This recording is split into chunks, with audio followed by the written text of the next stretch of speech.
오늘 먼저 우리가 말씀을 들어가기 전에 제가 한 가지 신문 기사를 본 내용을 여러분과 함께 한번 생각을 해보도록 하는 시간을 갖고자 합니다. 2주 전에 이런 기사가 실렸습니다. 여러분들이 한번 잘 들어보시고 여러분들은 어떻게 생각을 하시는지 한번 잘 생각해 보시기를 바랍니다. 기사의 내용은 이렇습니다. 예수 그리스도의 십자가형에 대한 묘사가 거북스럽다면 수업에 빠져도 좋다라는 기사입니다. 이게 무슨 말인가 하면 한 학교가 학교 측에서 학생들에게 사전 통보한 내용입니다. 이 학교는 수업이 있는데 그 수업은 창조에서 종말까지라는 수업인데 성경에 대한 소개라는 그 수업 시간에 십자가형에 대한 생생한 장면을 포함하고 있다는 사실을 학생들에게 미리 알리고 그 십자가형에 대한 묘사가 거북스럽다면 그 수업에 들어오지 않아도 된다라는 그러한 내용입니다. 학교 측은 계속해서 이렇게 얘기를 합니다.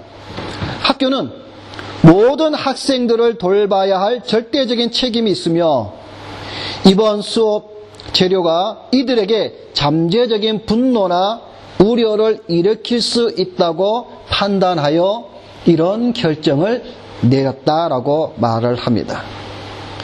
또한 이 학교의 결정을 옹호하는 이들은 또 이렇게 말을 합니다.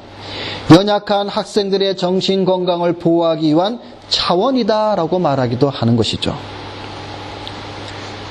무슨 말인가 하면 수업 시간에 십자가형에 대해서 가르치는데 그 내용이 끔찍함으로 수업을 받는 학생들은 듣지 않고 나가도 된다라는 것입니다.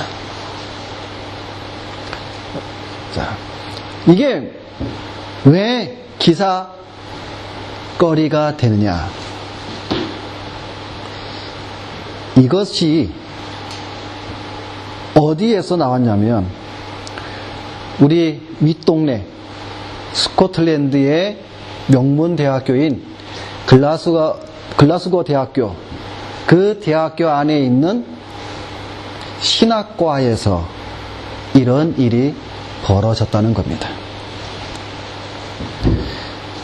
일반 학문 또는 일반 학과에서 이런 거를 문제시 건다면 우리가 백반장보에서 이해는 하겠습니다. 그러나 신학과에서 이런 일이 벌어졌다는 겁니다.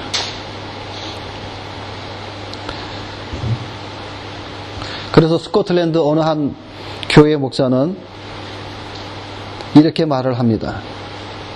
그들이 신학을 왜 공부해야 하는지 이해할 수 없다는 겁니다.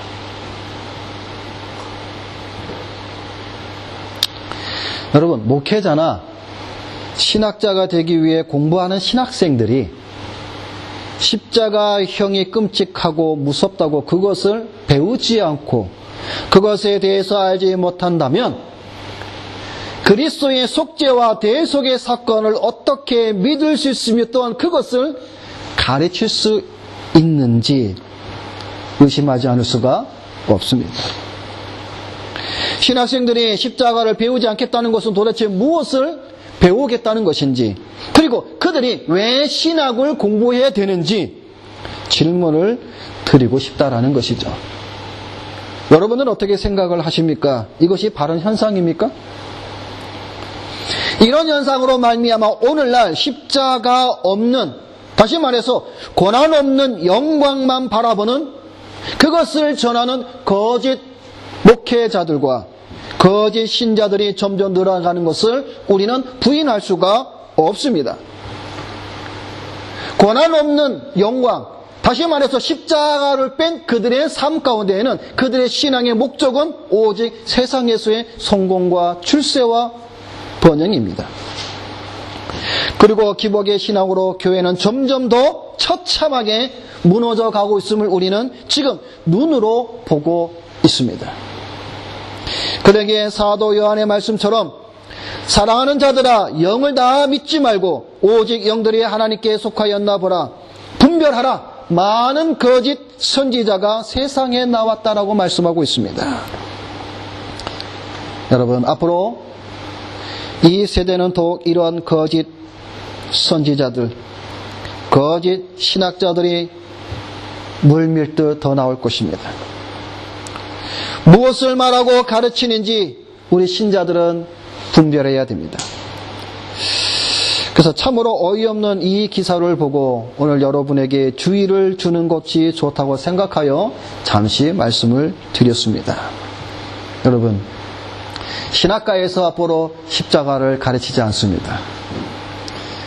앞으로 더 나아가면 우리는 추측할 수가 있죠. 그럼 신학가에서 구원에 대해서도 칭의에 대해서도 하나님에 대해서도 앞으로 가르치지 않을 것입니다. 도대체 뭘 가르칠 것인지 참으로 참담하며 앞으로 우리 2세대, 3세대 참으로 우리의 자녀들의 신앙의 삶이 참으로 험악하다는 것을 생각할 때 마음 한구석에서는 참으로 아프다라는 것을 여러분에게 말씀을 드리고 싶습니다. 오늘 우리 이제 본문의 말씀을 살펴보도록 하겠습니다. 오늘 우리가 읽은 시편 4편은 그 제목을 보게 되면 이렇게 쓰여져 있습니다.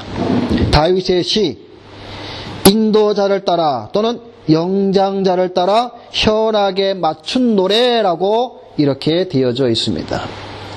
여기서 말하는 인도자, 영장이라는 말은 문자적으로 관리자 혹은 감독이란 말의 뜻입니다.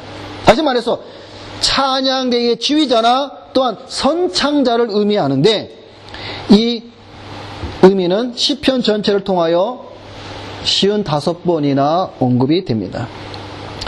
오늘 보면 시편 4편은 아침의 노래라는 별명을 가진 시편 3편과 더불어 짝을 이루는 말씀입니다. 그래서 시편 4편은 저녁의 노래라는 별칭을 가지고 있습니다.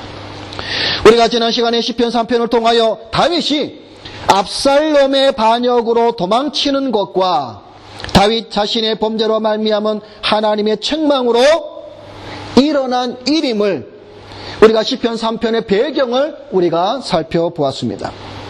시편 4편도 시편 3편과 동일한 배경 가운데에 지은 시 또는 노래입니다. 고난의 정원에서 꽃을 피운 아름다운 시라는 것이죠. 아름다운 노래라는 말입니다. 다윗이 고난을 받았던 것은 또한 우리를 위한 것이다라는 사실입니다. 실망과 절망 속에서 헤매는 신자들에게 위로와 소망을 주고 있는 시편의 말씀 또는 신앙의 노래라는 것입니다.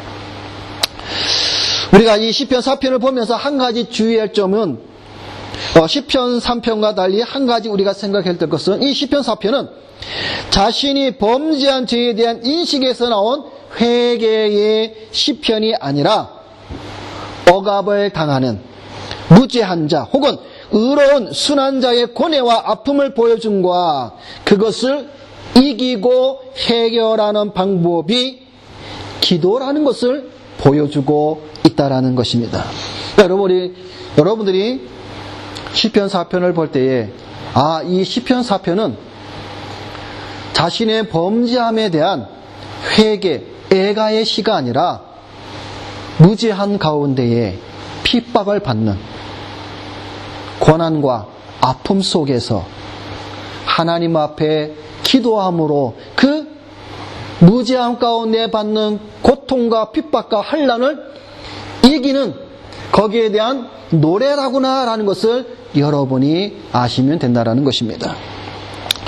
우리는 이 시편에서 경건한 자를 비난하는 자들이 사라지거나 또 그것을 멈춰 끄덕거나 그런 것을 우리는 찾아볼 수가 없습니다. 기도의 결과로서 변화되어지는 것은 기도자의 외적인 환경이 아니라 바로 그 기도하는, 다시 말해서 무지한 가운데에 고난을 받는 당사자의 심령 가운데 영적인 은혜와 변화를 우리에게 말씀해 주고 있는 것입니다. 불안과 번뇌와 고통 속에서도 평안한 마음을 가져다 주는 것은 기도함으로 그 평안함이 하나님으로부터 주어져 있다는 사실을 보여주고 있는 것입니다. 이제 우리가 한 절씩 본문의 말씀을 통해서 은혜를 나누도록 하겠습니다.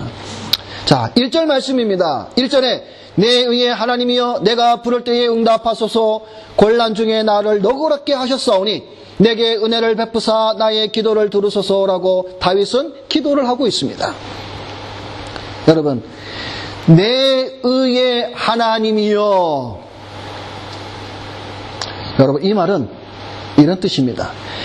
나의 하나님, 의의 하나님이라는 뜻입니다. 지금 다윗은 나의 하나님, 의의 하나님이라고 하나님의 이름을 부르며 기도하고 있습니다. 우리가 여기서 살필 것은 두 가지입니다. 첫째는 하나님은 의로우시다라는 겁니다. 하나님은 의로우시다. 두 번째는 하나님은 자신을 믿는 자를 의롭게 하신다는 것입니다. 여러분, 우리가 신앙이 점점 자라고 성장하고 깊어지면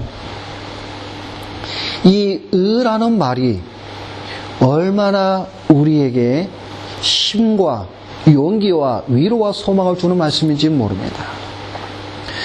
오늘 방금 말씀드린 대로 하나님은 의로우시다.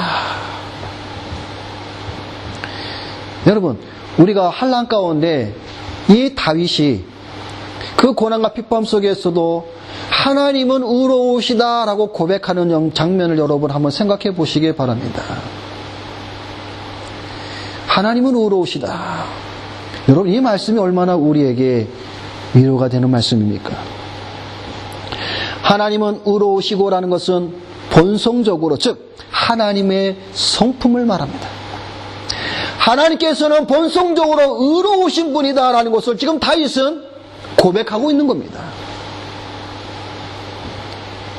또한 자신을 믿는 자를 의롭다 하신 것은 사역적으로, 즉 칭의를 선포하시는 것을 말하고 있습니다. 특별히 우리가 여러분 신약 성경 가운데 로마서는 하나님을 믿는 자를 의롭게 하시는 사역적인 면에서 강조하고 있는 것을 우리가 보게 됩니다. 그런데 오늘 본 이 시편 4편은 이 두 가지의 의미를 모두 다 내포하고 있습니다.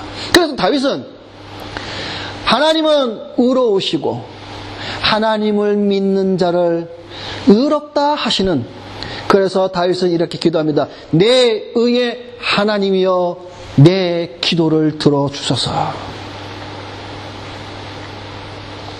자, 여러분, 다윗은 여기서 왜 의의 하나님을 부르며 기도하고 있을까요?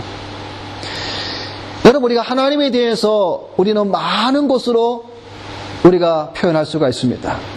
사랑의 하나님, 자비의 하나님, 공의의 하나님, 죽은 자를 살리시는 하나님, 없는 것을 있는 것 같이 부르시는 하나님.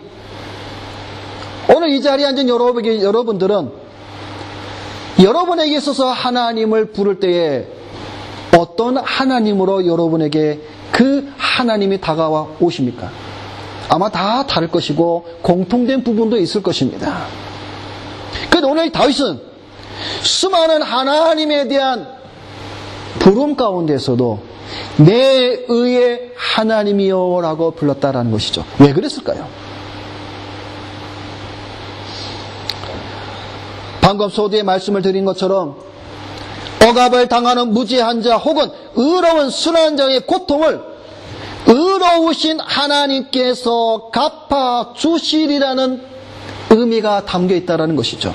그래서 다윗은 확신에 찬 기도를 하나님 앞에 드리는 겁니다. 내 의의 하나님이여, 내가 지금 무지한 가운데 억압과 핍박과 고난을 당하고 있으니 하나님께서 나를 그 가운데에서 구원해 주심을 의의 하나님께 다윗은 지금 기도하고 있다라는 사실입니다. 다윗은 확신에 찬 기도를 드립니다. 우리가 그것을 어떻게 알 수 있을까요? 1절에 이렇게 다윗이 고백하죠. 내 의의 하나님이여 내가 부를 때에 응답하소서. 그 다음에 무슨 말씀이 나옵니까? 곤란 중에 나를 너그럽게 하셨사오니.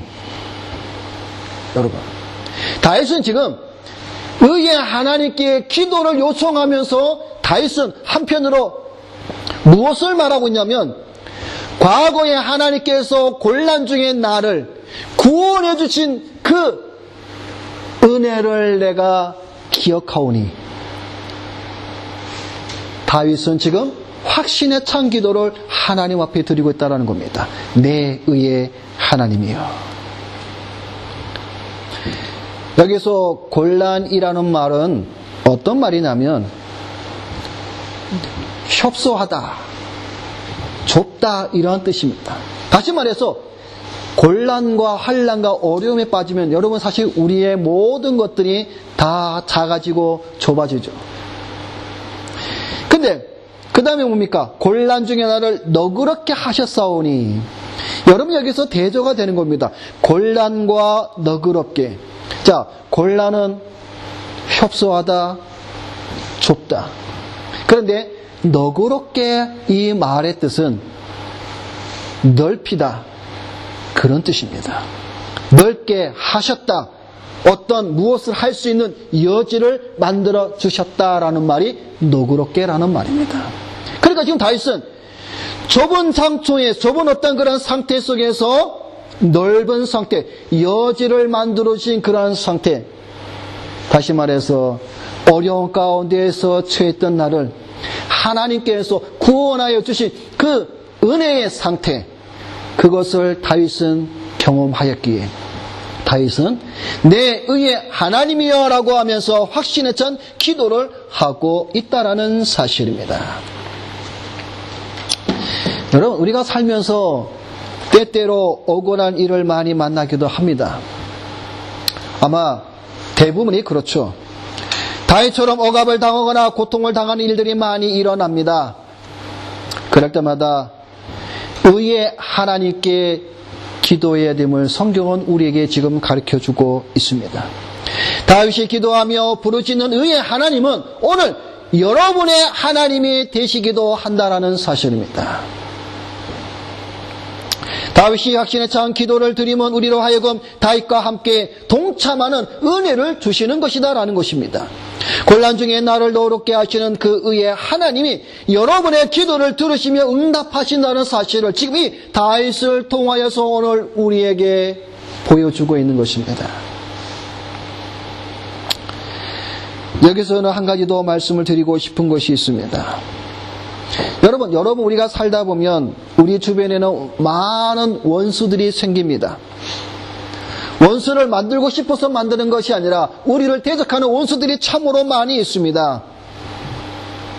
내 손은 깨끗한데 주변에 많은 사람들은 우리를 원수자로 만든 일이 얼마나 많이 있습니까? 아마 우리 아직 청년들은 모르겠지만 우리가 앞으로 여러분이 사회생활을 하거나 또한 좀 더 사회를 나가게 되면 수많은 사람을 만나게 되면 원수들이 생깁니다. 그들은 우리를 핍박합니다. 아무것도 아닌 일로 엉뚱한 걸로 중상모략하면서 우리를 원수자로 만듭니다. 근데 여러분, 그 원수 갚음을 여러분의 손으로 갚으려고 하지 마시기 바랍니다. 성경은 우리에게 이렇게 말씀합니다. 내 사랑하는 자들아, 너희가 친히 원수를 갚지 말고 하나님의 진노하심에 맡기라. 진노하기라. 왜 그럴까요? 원수 갚는 것이 너희에게 있는 것이 아니라 내게 있느니라 말씀하고 있기 때문에 그렇습니다. 그리고 말씀하기를 내가 갚으리라 주께서 말씀하셨다라고 로마서 12장에 우리에게 말씀하고 있습니다.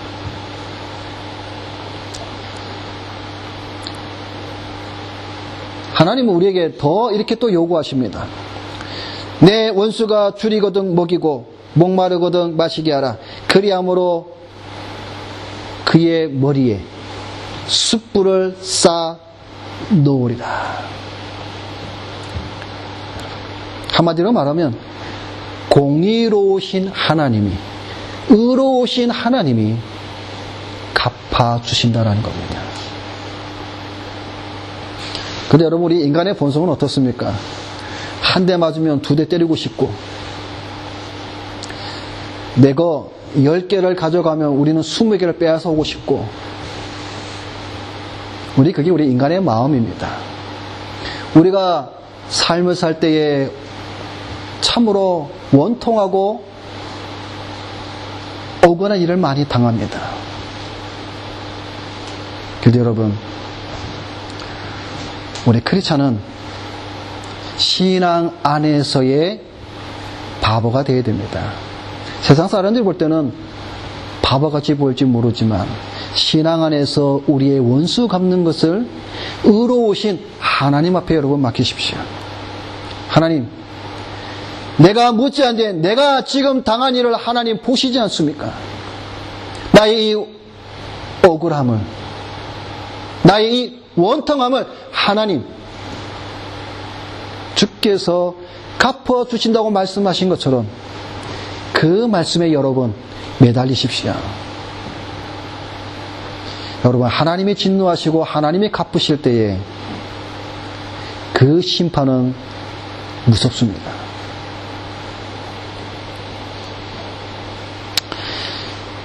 의로우신 하나님은 자신의 백성들을 돌봅니다. 여러분, 창세기 12장 3절에 보면 이런 말씀이 있습니다. 하나님이 아브라함에 나타나서 이런 말씀을 합니다. 너를 축복하는 자에게는 내가 복을 내리고 너를 저주하는 자에게는 내가 저주하리니 라고 말씀을 합니다. 축복하는 자에게 복을 내리고 저주하는 자에게는 저주하신 의로우신 하나님께서 모든 것을 그분께 맡기고 기도하는 우리 성도들이 되시기를 바랍니다. 의의 하나님이 다윗의 하나님뿐만 아니라 여러분의 하나님이 되시기도 하심을 잊지 마시기 바랍니다. 오늘 시편 4편은 또 크게 3가지의 명령조의 말씀이 있습니다. 3절을 보게 되면 여호와께서 자기를 위하여 경건한 자를 택하신 줄 너희가 알지어다. 내가 그를 부를 때에 여호와께서 들으시리로다. 첫 번째 명령조의 말씀은 너희가 알지어다라는 말씀입니다. 이게 무슨 말씀입니까? 다윗의 왕권은 백성들의 투표에 의해서 세워진 것이 아니라 하나님의 택하심에 의해서 세워진 것임을 밝히는 말씀입니다. 그러니까 너희가 알으라는 말입니다. 자, 이게 지금 누구에게 하는 말입니까? 다윗을 향해서 반역하고 대적을 일으킨 원수들에게 하는 말입니다. 너희는 알지어다. 나 다윗은 사람의 손에 의하여서 왕위를 가진 것이 아니라 하나님께서 택하심을 받은 내가 경건한 자로 하나님이 주시는 왕, 하나님이 세우신 왕이라는 사실을 너희가 알지어다라고 지금 말하고 있는 것입니다.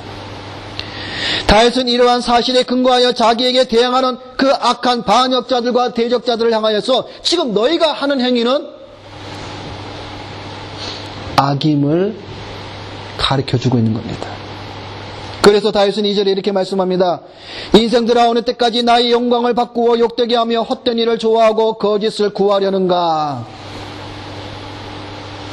이 말은 다른 말로 말하면 지금 당장 헛된 일과 거짓을 멈추라는 겁니다. 왜? 내 왕위는 하나님이 세우신 것이기에 너희가 지금 나를 반역하는 것은 곧 하나님을 향해 대항하는 것이다 라는 것입니다. 여러분, 이 말씀을 우리가 보면 문득 생각나는 말씀이 여러분 생각나지 않습니까?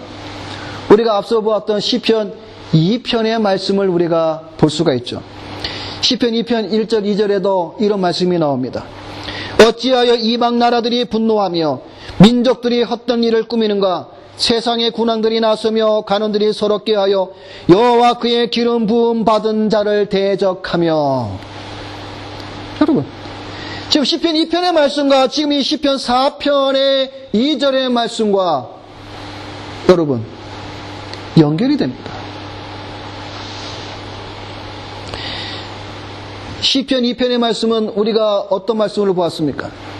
세상의 열왕과 민족과 열방과 군왕들과 관원들이 서로 꾀하여 뭐예요? 기름 부음 받은 자를 대적하며, 다시 말해서 메시아를 대적하는 말씀을 우리가 보았습니다. 동일하게 이 시편 4편 2절의 말씀도 결국은 메시아에 대한 반역과 대적을 말하고 있음을 보게 됩니다. 인생들아, 어느 때까지 나의 영광을 바꾸어 욕되게 하며 헛된 일을 좋아하고 거짓을 구하려는가? 여러분, 여기 인생들아라는 이 말은 고관들, 귀족들, 권세자들을 말합니다. 메시아를 대적하고 반역하는 무리들은 권세를 가진 자들입니다.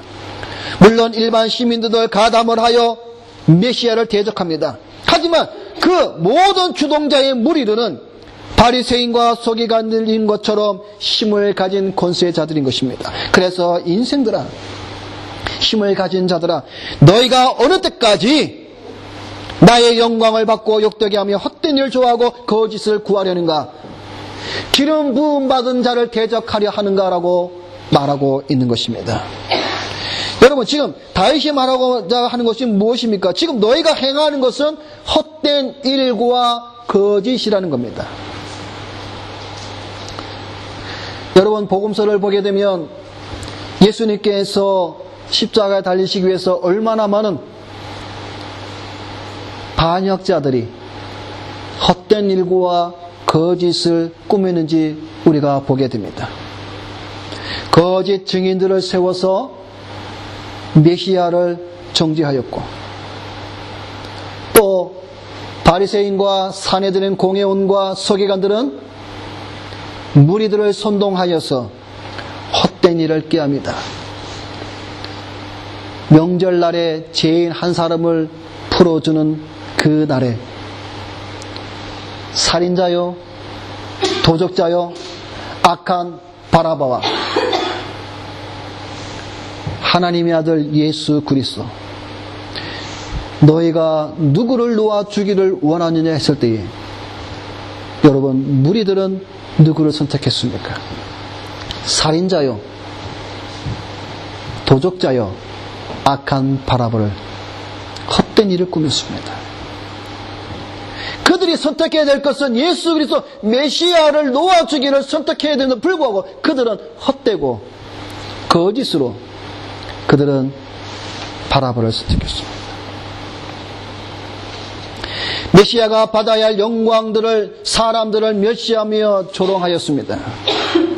우리가 지난 시간에도 보았듯이 십자가에 달린 예수 그리스도를 향해서 사람들이 얼마나 조롱하였습니까? 내가 하나님의 아들이냐? 그럼 지금 당장 내려와라. 그러면 내가 믿겠다. 남은 구원하였어도 자기 자신을 구원하지 못하는 내가 하나님의 아들이냐? 메시아가 받아야 될 그 모든 영광들을 사람들은 조롱하고 멸시하였다라는 것입니다. 인간이 하나님의 영광을 욕되게 하는 것은 인간이 스스로의 존엄성을 버리는 것과 같습니다. 본래 인간은 하나님의 거룩한 형상을 따라 창조된 거룩한 존재입니다. 그러나 우리 인간은 그 존재성을 잃어버렸습니다. 그러나 우리가 창조된 원래의 목적은 무엇입니까? 하나님의 영광을 찬양하는 존재입니다. 사도바울은 더 나가서 이렇게 말씀합니다. 그런즉 너희가 먹든지 마시든지 무엇을 하든지 다 하나님의 영광을 위하여 하라라고 말씀하고 있는 것입니다. 인간이 하나님의 영광을 욕되게 하는 것은 또 무엇이 있습니까? 우리가 잘 아는 로마서 1장에 있는 말씀을 통하여서 우상을 섬기는 일입니다. 하나님 이외에 다른 신을 섬기거나 이 세상의 것을 하나님보다 더 사랑함으로 말미암아 하나님께서 받으실 영광, 하나님께서 받으실 그 찬양과 모든 것들이 다른 것에게 흘러갈 때에 바로 하나님의 영광이 욕되게 된다라는 것입니다. 그래서 로마서 1장에 뭐라고 말씀하고 있습니까? 하나님을 알되 하나님을 영화롭게도 아니하며 감사하지도 아니하고 오히려 그 생각이 허망하여지며 미련한 마음이 어두워졌나니 스스로 지혜 있다 하나 어리석게 되어 썩어지지 아니하는 하나님의 영광을 썩어질 사람과 새우와 짐승과 기어 다니는 동물 모양의 우상으로 바꾸었느니라.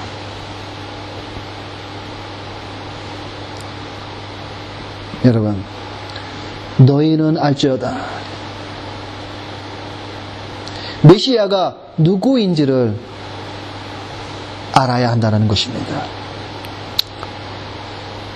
두 번째로 4절의 말씀을 보게 되면 너희는 떨며 범죄하지 말지어다 자리에 누워 심중에 말하고 잠잠할지어다 라고 말씀하고 있습니다.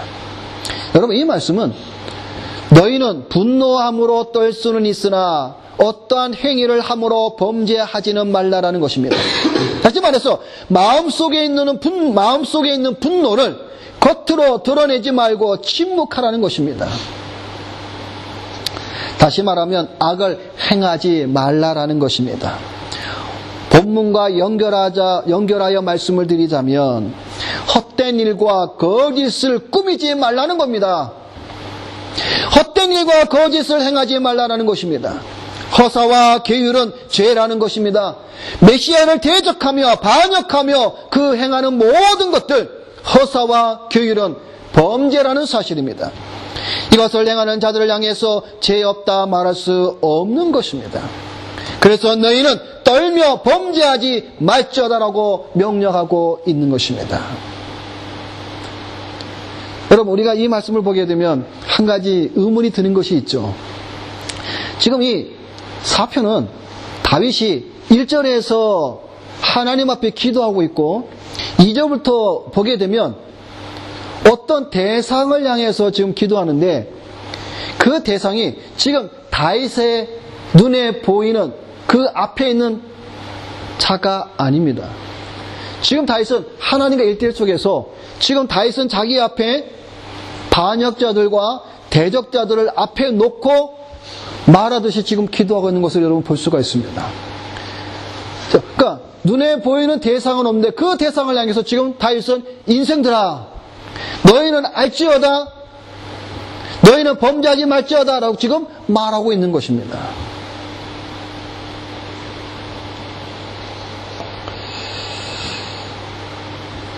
지금 다윗은 반역하는 자들이 지금 자신의 앞에 있지는 않지만 그러나 하나님 앞에 의의 하나님 앞에 기도하면서 그들을 향해서 다윗은 기도하겠다라는 것이죠.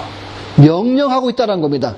반역자들아 너희 인생들아 알지어다 너희 인생들아 범죄하지 말지어다.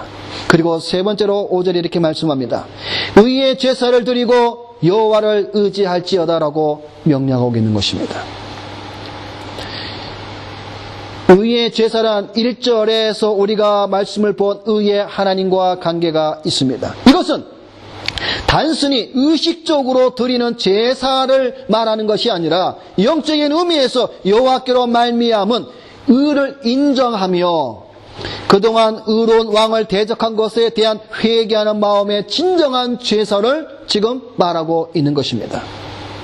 그리고 여호와 하나님과 올바른 관계 속으로 들어오라는 것입니다.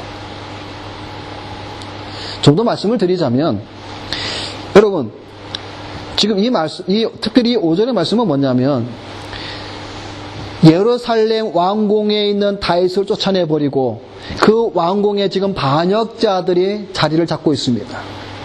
압살롬이 아히도벨이 그를 따르는 부하들이 예루살렘 왕궁 안에 지금 자리를 잡고 있는 것이죠.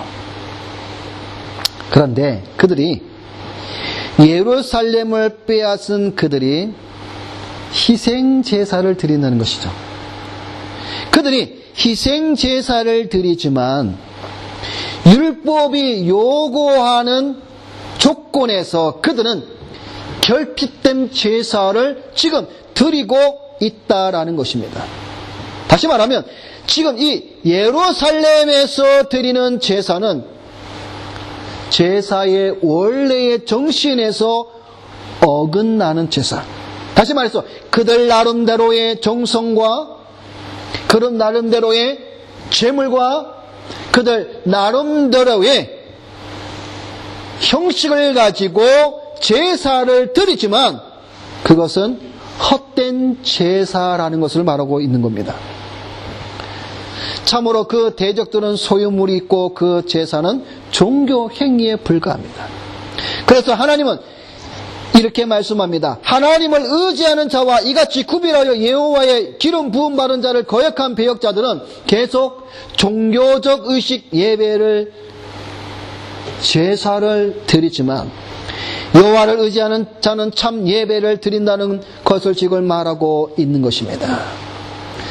너희의 제사는 의의 제사가 아니라는 겁니다.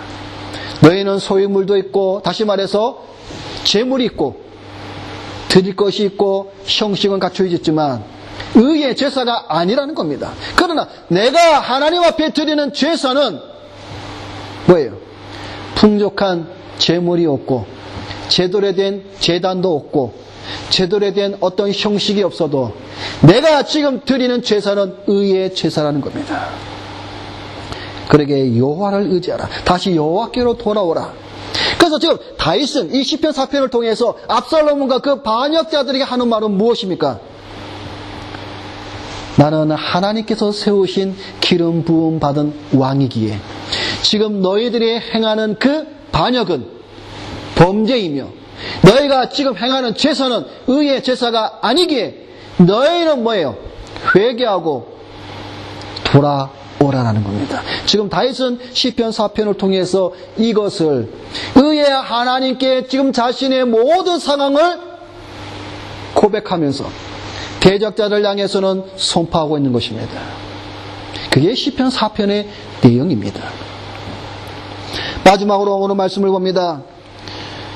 6절 말씀에 여러 사람의 말이 우리에게 선을 보일 자 누구냐 하오니라고 말씀을 합니다. 자, 여러분 여기서 이 말씀은 사실 다윗은 좀 더 자기가 왜 이렇게 담대하게 하나님께 기도하고 대적자들 향해서 선포하는가를 좀 더 우리에게 시청각으로 말씀해 주고 있는 겁니다. 자, 여러분 우리에게 선을 보일 자가 누구인가? 자, 이것은 질문입니다. 여러분 이 질문이 무슨 질문이라고 여러분 생각이 드십니까? 우리에게 선을 보일 자가 누구인가? 자, 여기서 여러분 키포인트는 선이 무엇인지를 우리가 이해를 하게 되면 이 질문이 무엇인지를 우리가 알 수가 있는 것이죠. 자, 여기 선은 무엇을 말하냐면 일반적으로 우리가 생각하는 그런 선 자체를 말하는 것이 아니라 여기서 말하는 의미는 뭐냐면 우리를 만족하게 하고 우리에게 행복을 줄 수 있는 것이 무엇이냐라는 질문입니다. 다시 말해서 다윗은 지금 우리에게 즉 뭐예요? 만족과 행복을 보일 자가 누구이냐? 주실 자가 누구이냐라고 지금 질문을 던지는 겁니다. 그래서 6절 하반에 여호와여 주의 얼굴 들어 우리에게 비추소서라고 다윗은 또 대답을 합니다. 자, 나에게 만족과 행복을 줄 자가 누구인가? 그것은 여호와의 얼굴을 보는 자. 여호와. 그래서 오늘 본문 마지막 절에 뭐라고 말씀하고 있습니까? 오직 여호와이시니라. 하나님만이 참된 우리에게 만족과 행복을 주시는 자임을 다윗은 말하고 있는 것입니다. 하나님만이 나를 만족하게 하시며 행복이라는 것을 고백하고 있습니다. 그래서 7절과 8절을 보게 되면 이런 말씀을 합니다.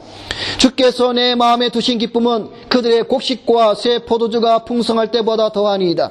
내가 평안히 눕고 자기도 하리니 나를 안전히 살게 하시는 이는 오직 여호와이시니이다. 여러분 여기 곡식과 새 포도주가 풍성할 때보다 여러분 성경에서 곡식과 포도주는 일반적으로 우리가 말할 때 축복을 말합니다. 그러니까 곡식과 포도주가 풍성하다는 것은 하나님께로 받은 복이 크다는 것이 많다는 것을 말합니다. 자, 그런데 지금 다윗은 뭐라고 말하고 있습니까? 곡식과 새 포도주가 풍성할 때보다, 그러니까 이거보다 더 나를 만족하게 하고 행복하게 주는 것이 있다는 겁니다. 그게 뭡니까? 여호와라는 것입니다. 하나님이시라는 것이죠.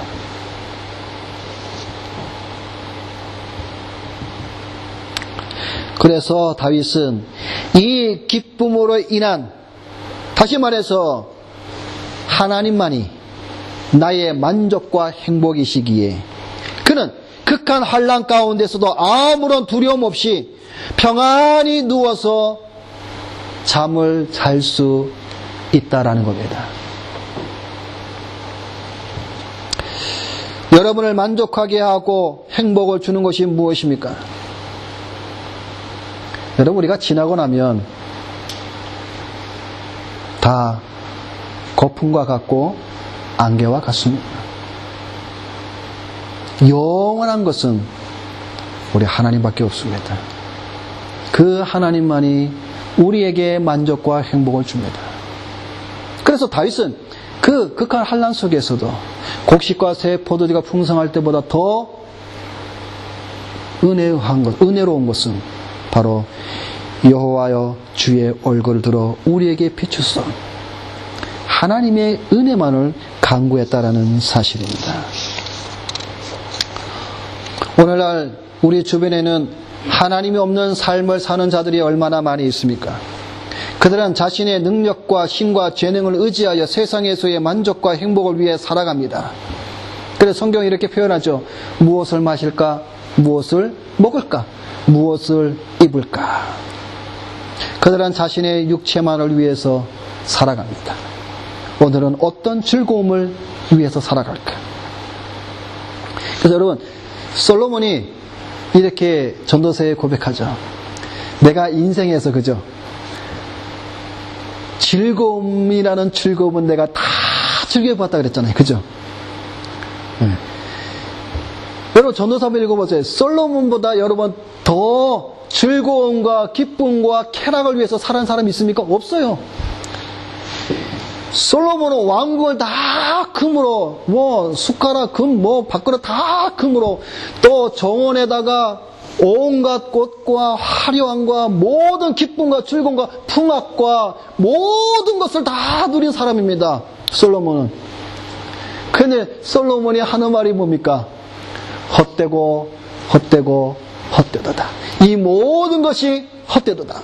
바람을 잡으려는 것 같도다. 여러분, 그렇다고 여러분 우리 회의론자가 되면 안 됩니다.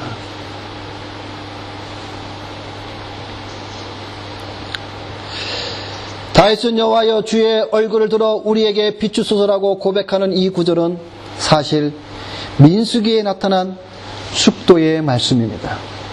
민수기 6장의 말씀을 보게 되면 하나님께서 모세에게 말씀하여 이르되 이런 말씀을 부탁합니다. 뭐라고 말씀하시냐면 아론과 그의 아들들에게 말하여 이르기를. 그러니까 모세가 지금 하나님으로부터 명령을 받는데 무슨 명령을 받냐면, 모세야, 아론과 그 아들들, 여기서 아론과 그 아들들은 무엇을 말합니까? 제사장들이죠. 그러니까 제사장들, 아론과 대제사장 아론과 아들들 제사장들에게 이런 말을 하라라고 하나님이 지금 모세에게 말씀을 하는 겁니다. 뭘 말하냐면, 너희는 누구를? 아론과 그 아들들 제사장들아, 너희는 이스라엘, 너희 백성들, 민족들을 위해서 이렇게 축복하라는 겁니다. 뭐라고 축복하냐면, 여호와는 내게 복을 주시고 너를 지키시기를 원하며, 여호와는 그의 얼굴을 내게 비추사 은혜 베푸시기를 원하며, 여호와는 그 얼굴을 내게로 향하여 드사 평강 주시기를 원하노라 할지니라. 그들은 이같이 내 이름으로 이스라엘 자손에게 축복할지니 내가 그들에게 복을 주리라.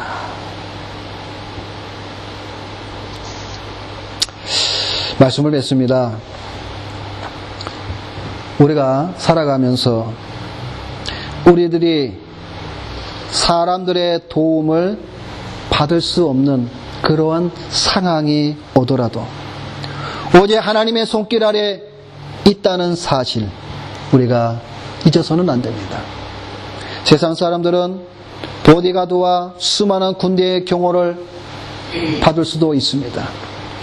우리에게 그런 것이 없다 할지라도 우리는 그들보다 더 하나님의 보호하심과 하나님의 인도하심을 받는 자들임을 우리는 기억해야 될 것입니다. 그래서 스펄전 목사님은 이렇게 글을 남겼습니다. 독자들이여, 이 시를 읽으면서, 즉 시편 4편을 읽으면서 눈을 주님께 돌리자. 그분은 우리의 의의 하나님이시다. 그러므로 우리도 주 예수는 우리의 의로우심이라고 고백하며 속죄소로 나아가자. 이 세상의 사람들은 재물을 추구하지만 이것들은 모두 사라져 가는 것들이다. 곡식과 포도주보다 무한히 더 나은 그분의 은총을 사모하자. 오 은혜로우신 아버지 하나님, 당신은 당신을 위해 한 분을 구별하셨나이다. 당신이 구분하신 그분은 진정 아름답고 순결하십니다. 당신은 그분을 백성과의 언약으로 주시지 않았습니까? 당신이 그분 안에서 기뻐하시지 않았습니까? 오 여호와여, 그렇다면 내 영혼도 그분 안에서 즐거워하게 하소서. 이제 내가 예수의 이름으로 구하면 아버지 하나님께서 들으시고 여호와를 바라보면 예수 그리스도로 인해 나를 버리지 않으실 것을 아나이다. 오 여호와여, 내 마음이 확정되고 확정되었나이다. 예수는 내 소망이요 의가 되셨나니 내가 부를 때 여호와는 응답하시리이다. 이제부터 나는 하나님의 사랑하시는 자 예수의 사랑 가운데서 평안히 눕고 자기도 할 것입니다. 우리 주님은 피곤한 자에게 힘을 주시나니 주께서 주시는 안식은 내 영혼을 새롭게 하나이다 라고 글을 남겼습니다. 오늘 이 시편 4편을 통해서 우리 모든 성도님들도 저녁에 잠을 자기 전에 이렇게 고백하시며 잠드시는 성도가 되기를 바랍니다. 내가 평안히 눕고 자기도 하려니 나를 안전히 거하게 하시는 이는 오직 여호와이시니이다. 이 고백하시는 저와 여러분이 되시기를 주님의 이름으로 부탁을 드립니다. 기도하겠습니다.